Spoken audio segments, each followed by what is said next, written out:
ঐতিহাসিক অসম চুক্তি স্বাক্ষৰিত হোৱাৰ 40 বছৰ পূৰ্ণ হোৱা উপলক্ষে আজি আঞ্চলিক দল অগপৰ আমবাৰী কাৰ্যালয়ত 860গৰাকী শ্বহীদলৈ শ্ৰদ্ধা জনোৱা হয়।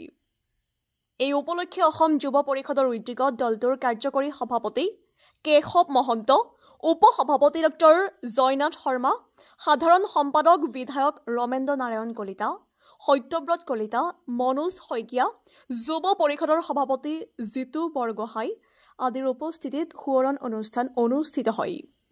গুৱাহাটীৰ পৰা বিশ্বজিৎ চাহাৰ প্ৰতিবেদন, ৰিপাব্লিক আছাম। আজি অসম চুক্তি স্বাক্ষৰ হোৱা আজি 40 বছৰ অতিক্ৰম হৈছে। 46 বছৰ হৈছে আমাৰ মানুহখিনিয়ে আন্দোলন কৰি এখন চুক্তি স্বাক্ষৰ হৈছিল 1985 চনত।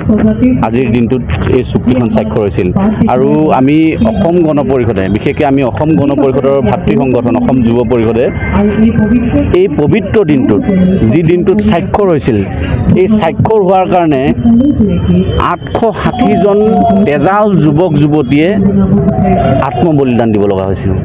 গতিকে তেওঁলোকৰ যি ত্যাগ, এই ত্যাগৰ স্বীকৃতি স্বৰূপে আজি অসম যুৱ পৰিষদে এক বন্তি প্ৰজ্বলনৰ কাৰ্যসূচী আৰম্ভ হৈছিল। বন্তি প্ৰজ্বলন কৰিছিল অসম আন্দোলনৰ প্ৰথমজন শ্বহীদ খৰ্গেশ্বৰ তালুকদাৰ ডাঙৰীয়াৰ ভাতৃ। তাৰ উপৰিও আজি ইয়াত যি শ্বহীদ স্মৰণৰ কাৰ্যসূচী হৈছিল, এই শ্বহীদ স্মৰণৰ কাৰ্যসূচীটো আমাৰ সন্মানীয় কাৰ্যকাৰী সভাপতি কেশৱ মহন্ত ডাঙৰীয়াই হাত ধৰিছিল, আৰম্ভ কৰিছিল। তাৰ উপৰিও অসমৰ সমাজ জীৱনৰ লগত জড়িত হৈ থকা বিভিন্ন ক্ষেত্ৰৰ বিশিষ্ট ব্যক্তিসকলক আজি ইয়াত আমি মাতি আনিছিলোঁ, কাৰণ তেওঁলোকৰ এটা অভিজ্ঞতা আছে, অসম আন্দোলনৰ লগত তেওঁলোক জড়িত হৈ আছিল। আমি ক'ৰবাত নহয় ক'ৰবাত এটা সময়ত আমি তেওঁলোকৰ পৰা আঁতৰি আহিছিলোঁ। গতিকে আজি আমি অসম যুৱ পৰিষদে এটা পদক্ষেপ লৈছিলোঁ, আমি তেওঁলোকক ইয়ালৈ মাতি আনিছোঁ আৰু তেওঁলোকে আহি শ্বহীদসকলৰ তেওঁলোকে কেনেধৰণে তেওঁলোকে আন্দোলন কৰিছিল, কেনেধৰণৰ তেওঁলোকৰ সেই সময়ছোৱাত তেওঁলোকৰ পৰিৱেশবিলাক কেনেকুৱা আছিলে, বা আন্দোলনৰ মাদকতাটো কেনেকুৱা আছিলে, বা জাতিটোৰ কাৰণে তেওঁলোকে সেই সময়ত যেনেকৈ ওলাই আহিছিল, এইসমূহ বিষয়ে আজি তেওঁলোকে ইয়াত কৰিছে।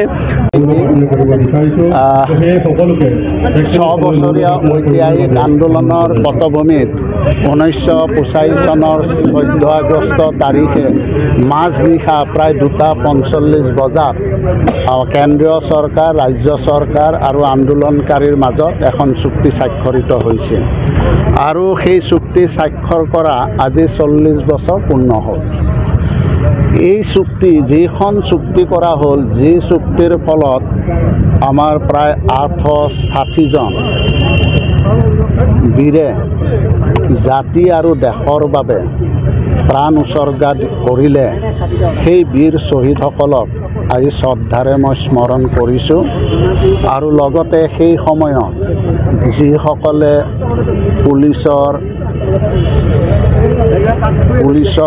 পুলিচৰ লাঠিচালনাত, অত্যাচাৰত, নিৰ্যাতনৰ ফলত যিসকলে পংগু হ'ল, সেই পংগু হোৱা ব্যক্তিসকললৈকো মই আজি এই পবিত্ৰ দিনত তেখেতসকলকো স্মৰণ কৰিছোঁ। তেওঁলোক সুস্থ হওক, ওচৰত প্ৰাৰ্থনা জনাইছোঁ। আজি 40 বছৰ হ'ল যদিও আমাৰ যিখন চুক্তি, সেই চুক্তিখন ৰূপায়ণ কৰাৰ ক্ষেত্ৰত বিগত চৰকাৰখনে, কংগ্ৰেছাই চৰকাৰে যিধৰণে এই চুক্তি ৰূপায়ণ কৰিব লাগিছিল, সেই সময়ত এই চুক্তি তেনেধৰণে চুক্তি ৰূপায়ণ কৰা নহ'ল।